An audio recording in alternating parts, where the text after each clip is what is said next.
Monsieur le ministre des Sports, Monsieur le président de la FECACADA, Monsieur le président de la commission électorale, Monsieur le président sortant du COCACADI, honorables représentants de la communauté camerounaise de la diaspora, chers membres de la grande famille du karaté camerounais, mesdames et messieurs, je viens ici vous apporter le salut fraternel d'un collectif où les sportifs karatékas de toutes les générations refusent désormais de demeurer dans l'ignorance, le manque de clarté ou d'être privés de vivre véritablement de leur passion, le karaté.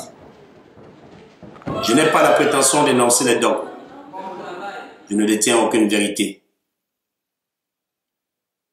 Ma seule ambition est une double aspiration. Premièrement,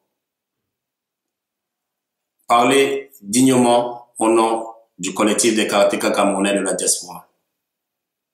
Deuxièmement, porter la parole des grands acteurs du karaté camerounais au niveau international sans distinction aucune.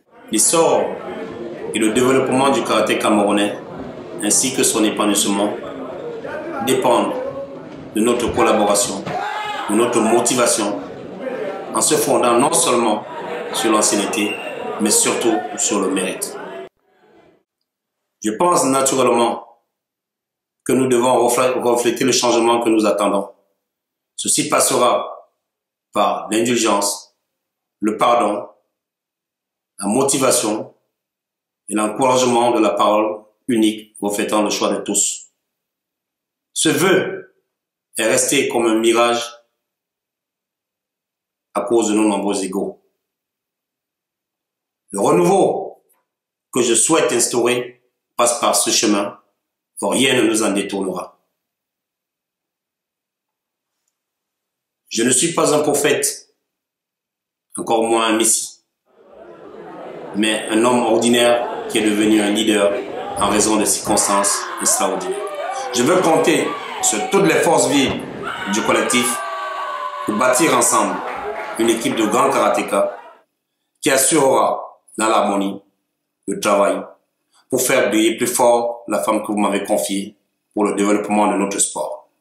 Par ailleurs, quand on regarde les indicateurs forts de l'équipe nationale de karaté, on se rend compte qu'il y a un réel potentiel, malgré le manque d'infrastructures, de moyens, logistiques, pédagogiques, techniques. Nous allons renforcer l'existant en intensifiant les échanges avec la FECACADA et le ministère des Sports.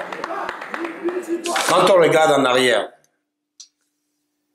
et qu'on se rend compte du désastre extraordinaire que le monde du karaté camerounais a connu, ceci lié aux querelles intergénérationnelles, on est sincèrement effrayé. Mais cependant, la raison est simple. Pendant ce siècle, chacun de nous a poursuivi son chemin en appliquant ses propres règles, au détriment de l'unité, en faveur de l'épanouissement de notre sport. S'il n'est pas toujours utile de dire tout à tous, il est indispensable de dire à tous la même chose. La confiance est à ce prix. Je n'ai jamais rien obtenu, du moins essayer d'obtenir sans la confiance. Quand on est déterminé sur un objectif que l'on veut atteindre, il faut agir sans faire l'hypothèse du risque de ne pas aboutir. Aussi longtemps que vous ne l'avez pas essayé, vous ne pouvez pas dire qu'une chose est impossible.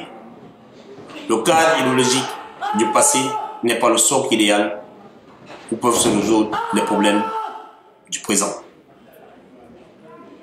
Le collectif des karatékas camerounais de la diaspora, refondé au travail, associé à la grande famille du karaté camerounais, n'est qu'une étape vers une nouvelle forme d'organisation de notre sport pour l'avenir. Mesdames et messieurs, c'est en créant une synergie dans nos actions en faveur du karaté camerounais que nous parviendrons à solutionner de manière fiable les problèmes qui minent son épanouissement et celle de ses institutions. Je tiens à rendre hommage à trois confrères karatékas qui ont contribué avec mérite et fierté au rayonnement du karaté camerounais, à savoir Maître Patrick Moto, Maître Zala Pascal et Maître Désiré Tandon qui nous ont prématurément quittés. Je remercie tous ceux et celles qui, de près ou de loin, m'ont accordé leur confiance et je leur promets de respecter mes engagements avec force et conviction.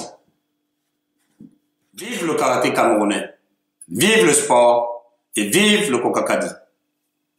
Bonne année à tous.